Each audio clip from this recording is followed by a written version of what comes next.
से बोली दुर्गा मैया की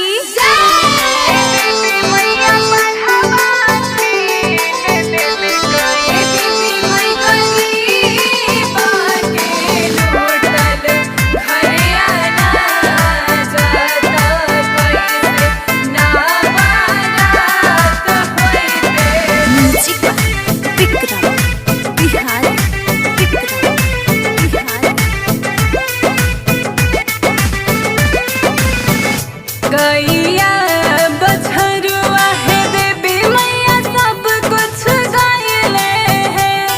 ए देवी मैया सब कुछ गायले है। ए देवी मैया पढ़ावा छीन ले कई परिवार कैसे ना बारात होते हैं। ए देवी माई गरीब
रिकॉर्डिंग स्टूडियो रसुलपुर कोरीगांव भगवानपुर वैशाली।